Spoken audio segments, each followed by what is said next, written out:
So sexual orientation is not just about straight or gay. You probably know this. Alfred Kinsey in 1948 determined that bisexuality is a continuum. Some people are more attracted to one sex or the other. It's not all about, you know, there are 3 boxes that everybody has to be in. In fact, orientation is more than just about gender. People are attracted to things like intelligence, age, physical strength, experience.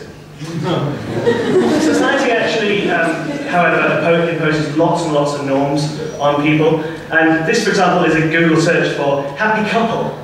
Well, everybody in this picture, pretty much, is heterosexual, the same race, same age, same class. And in fact, society also imposes a norm about people being in couples, you know, just pairs. So I'm going to talk to you about something called polyamory, which is basically everyone being okay with having more than one partner.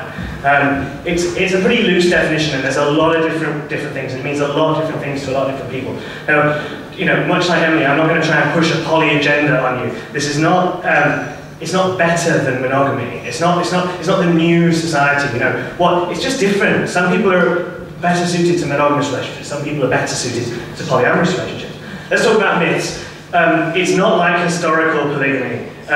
Historical polygamy is mostly one-sided, it's sexist, it's about ownership. That's not what it's about, it's very equal. In fact, some of the early polyamorists came out of the feminist movement. It's not about free love or swinging, it's about building relationships. Now, you know, I mean, obviously there's some crossover, some people, it opens your mind, so you're bound to be, some people are bound to cross over, but it's not about sex. Not all of your partners have to be equal to one another. Most poly people I know have a primary relationship, which is the kind of relationship that they have a house and bills and kids from. But they also, you know, it doesn't demean the other relationships. It's just different. It's not for commitment folks. This, you can't really see it, but it's a page out of a written contract that Emily and I have with each other, which you know, you have to negotiate everything because, you know, well, coming up to it, it's possible to be a cheater. You still have boundaries, you know, like we have a boundary about friends, for example. You know, you don't just go and kiss one of your friends without talking about it first, you know, that sort of thing. So it's really hard. It's not the easy way out at all. You know, the more partners you have in your life, the more of a master you have to be, I guess. And also, there's all these social pressures. This is a section from something called the Coalition for Marriage. They're people who believe that marriage is between one man and one woman, and there's 500,000 of them in this country alone. That's just the homophobes. Jealousy is still a major issue, of course. You know, partly jealousy is about, you know, sometimes it can be hard to see your partner with someone else.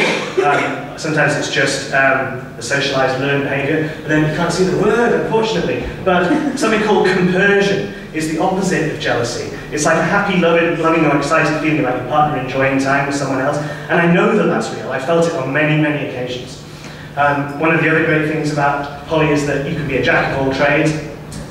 You can spend time with, you spend a lot of time, very close time with lots of different people, and you get to learn lots of different things because everybody has different interests.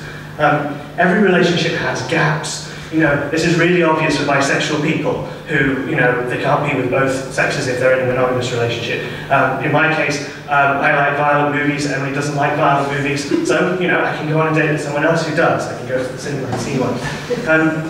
It's a chance to carry on the dating lifestyle. For a lot of people, committing involves giving up dating, and that's a big deal for some people. In this way, you can be committed to people and not give up dating. There are masses of social pressures, unfortunately. Lots of people have to stay in the closet. In fact, I'm in the closet. I don't know what I'm talking about here. What does marriage mean? Like, do you see that picture of like a man and 3 wives? It's like, that's not even any good pictures of poly marriage. Who are our role models? Well, no one. Will Smith and Jada Pinkett, they came out as poly, but then they said it's only about sex. And Tilda Swinton, she was like totally out, and then she wasn't. She went back in again. What I hope they got across here is that it's not shameful or immoral. You know, everybody's aware and they're consenting. Open relationships are not less than relationships. You know, they're different. And that maybe you'll think twice about, for example, imagine when someone says that they're married, that means that they're exclusive to one another. Just, you know, doesn't always mean that. This is the obligatory beer slide. There is a community out there. I'm not pitching it, but if you want to be part of the community, if you're curious, then just talk to me after.